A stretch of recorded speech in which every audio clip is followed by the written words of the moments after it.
یہ سیرت النبی کے اعتبار سے بھی بہت اہم ہیں 2 صورتیں.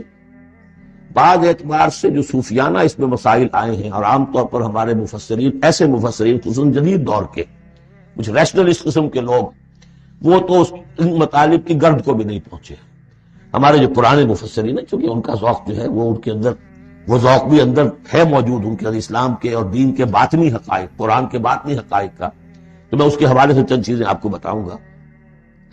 سورۃ الضحیٰ کا اس کا جو شان نزول ہے وہ یہ ہے کہ کچھ دنوں کے لیے، ایک تو بالکل شروع میں جو رک گئی تھی فترت وحی، اس کے علاوہ پھر ایک موقع آیا ہے کہ کچھ عرصے کے لیے بہت دن گزر گئے حضرت جبرائیل نہیں آئے، اور آپ کے اوپر ایک شدید قسم کی جو ہے وہ پریشانی طاری ہو گئی.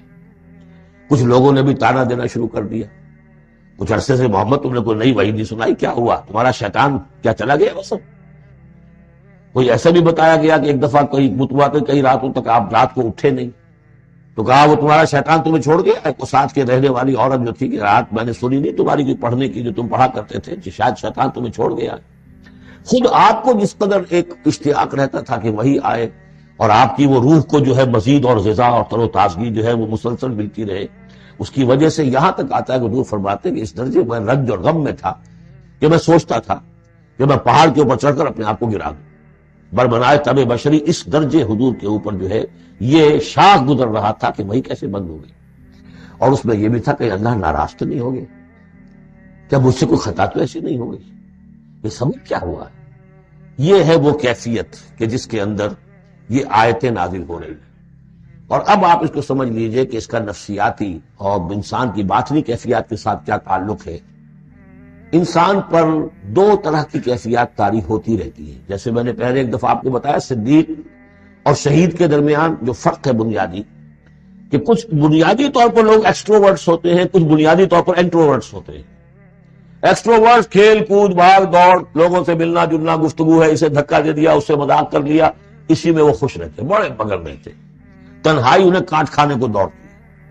اور ایک انٹروورٹس ہوتے ہیں کہ وہ مجلس وغیرہ کو نہیں ہوتا، اپنے تنہائی میں کہیں بیٹھے ہیں، غور و فکر کر رہے ہیں، سوچ بچار کر رہے ہیں. انہیں وہ مجلس سے زیادہ اپنا گوشہ تنہائی جو ہے وہ زیادہ عزیز ہوتا ہے. تو یہ 2 مزاج اللہ نے بنائے ہیں. اسی طرح ہر انسان کے اوپر آلٹرنیٹلی کچھ کیفیات آتی ہیں جس کو ہم کہتے ہیں میرا موڈ آف ہے. ایک طرح قبض سا ہو جاتا ہے طبیعت میں بندش سی ہوتی ہے. کسی وقت اسی شخص کے اندر پھر انشراح سا ہو جاتا ہے، پھر ہنسنے بولنے کو جی چاہتا ہے، گفتگو کرنے کو جی چاہتا ہے. تو یہ کیفیت جب انسان کی روحانی زندگی سے متعلق ہو جائے تو اس کو پھر صوفیہ نے نام دیا قبض اور بسط.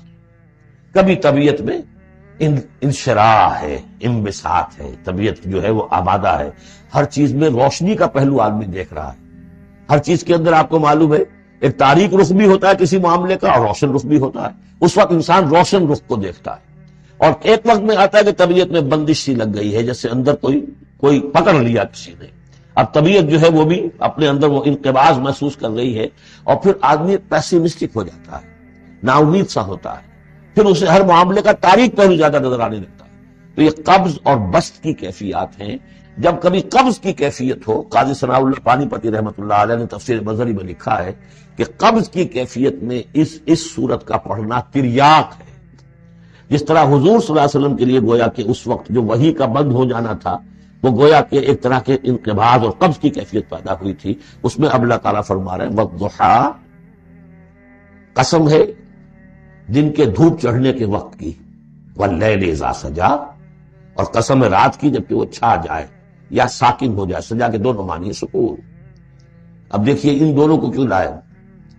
اس لیے کہ صبح ہے، حرکت ہے، برکت ہے، چلنا ہے، دوڑنا ہے، ہر شخص جا رہا ہے، ادھر جا رہا ہے ادھر جا رہا ہے. رات کو سکون ہو گیا، تاریکی چھا گئی اور شور سنگامہ ختم ہو گیا. لیکن یہ رات اور دن دونوں ضروری ہیں انسان کے لیے. یہاں کا نظام چلانے کے لیے اگر رات ہی رات ہوتی تب بھی یہ دنیا نہ چلتی، اور دن ہی دن ہوتا تب بھی نہ چلتا. تو رات بھی ضروری ہے.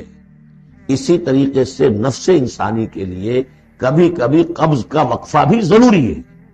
آپ اسے یہ نہ سمجھیں کہ اللہ تعالیٰ ناراض ہو گیا، یہ بھی ہماری تربیت کا ایک سمجھیے کہ جز ہے. ما ودعک ربک وما قلی، آپ کے رب نے آپ کو رخصت نہیں کیا ہے، نہ ہی وہ آپ سے ناراض ہوا ہے. وللآخرۃ خیر لک من الاولی، اس کے بعد جو وقت آئے گا اس قبض کے بعد وہ پہلی سے بھی بہتر ہوگا۔ اور میں حیران ہوتا ہوں کہ کیسے غالب نے وہ بات کہی ہے کہ جو بالکل ترجمانی ہے اس کی، رکتی ہے میری طبع تو ہوتی ہے رواں اور، یعنی یہ کہ جب میری طبیعت کے اوپر کبھی کبھی رکاوٹ سی آ جاتی ہے، اب شعر جو ہے اچھے نازل نہیں ہو رہے، لیکن جب وہ رکاوٹ سے میں نکلتا ہوں، اس قبض سے نکلتا ہوں، رکتی ہے میری طبع تو ہوتی ہے رواں اور، اس لیے کہ اس قبض کے بعد جب مرحلہ آتا ہے انبساط کا اور انشراح کا، تو وہ ایک قدم آگے ہوتا ہے، اس پہلی کیفیت سے ایک درجہ جو ہے اس کا بڑھ چکا ہوتا ہے۔ وَلَلْآخِرَةُ خَيْرٌ لَكَ مِنَ الْأُولَىٰ، یقیناً پچھلی ہر گھڑی، ہر ساعت اور ہر قبض کے بعد آنے والا انبساط آپ کے لیے پہلے سے اونچا درجہ لے کر آئے گا۔ وَلَسَوْفَ يُعْطِيكَ رَبُّكَ فَتَرْضَىٰ، ان قریب آپ کا رب آپ کو اتنا کچھ دے گا، اتنا کچھ دے گا، آپ کی محنتوں کے وہ نتائج سامنے آئیں گے کہ آپ راضی ہو جائیں گے۔ دیکھیے پچھلی صورت ختم ہوئی تھی وَلَسَوْفَ يَرْضَىٰ، یہاں ہے وَلَسَوْفَ يُعْطِيكَ رَبُّكَ فَتَرْضَىٰ، صرف ضمیر کا فرق ہے، کیونکہ صدیق پر وہی نہیں آتی، براہ راست خطاب نہیں کیا جا سکتا، وہاں وہ صیغہ جو ہے وہ غائب کا ہے، وَلَسَوْفَ يَرْضَىٰ، اور چونکہ نبی وہ ہے جس پر وہی آ رہی ہے، براہ راست مخاطب ہے، تو وَلَسَوْفَ يُعْطِيكَ رَبُّكَ فَتَرْضَىٰ، آپ کا رب اتنا کچھ دے گا کہ آپ راضی ہو جائیں گے۔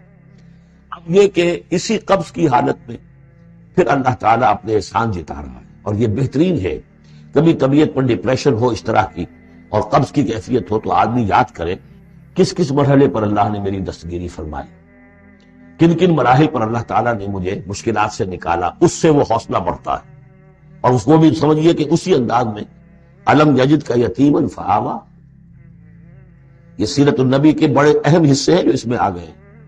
آپ کی پیدائش یتیمی ہوئے، پوسٹیومس چائلڈ، باپ تو پہلے فوت ہو چکا ہے، دادا ہے 2 سال کی عمر میں وہ بھی گئے، پھر 6 سال کی عمر نہیں، 6 سال کی عمر میں والدہ گئی، 8 سال کی عمر میں دادا گئے، اور وہ یعنی جو آپ نے دیکھا ہے ابتدائی زمانہ زندگی کا تو وہ یتیمی کا۔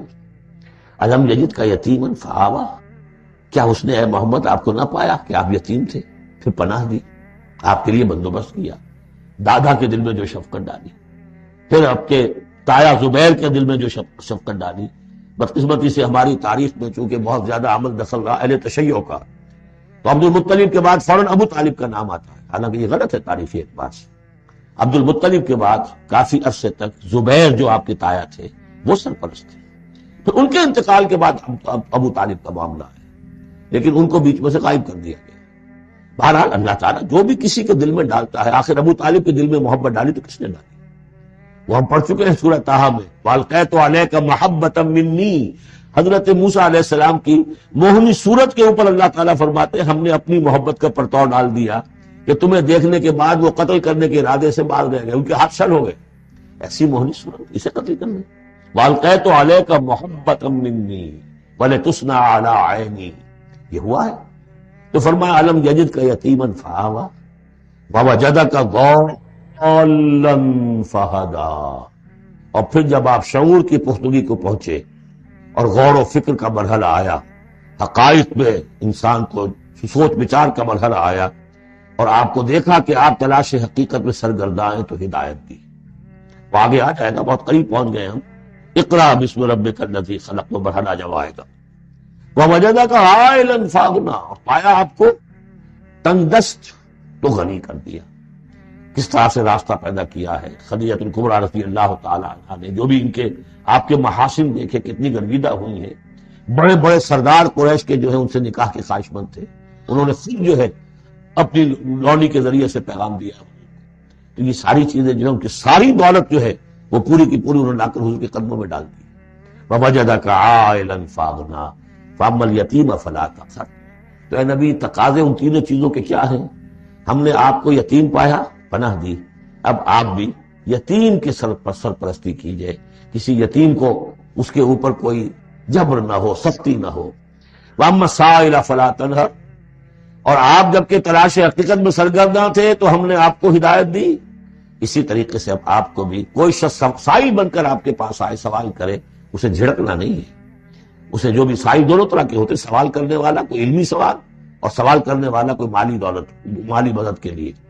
وَأَمَّا بِنِعْمَةِ رَبِّكَ فَحَدِّثْ، اور جو ہدایت تمہیں دی ہے ہم نے اب اسے عام کرو، یہ نعمت ہے آپ کے رب کا انعام ہے یہ ہدایت جو آپ کو عطا ہوئی ہے، اس کو بیان کرو۔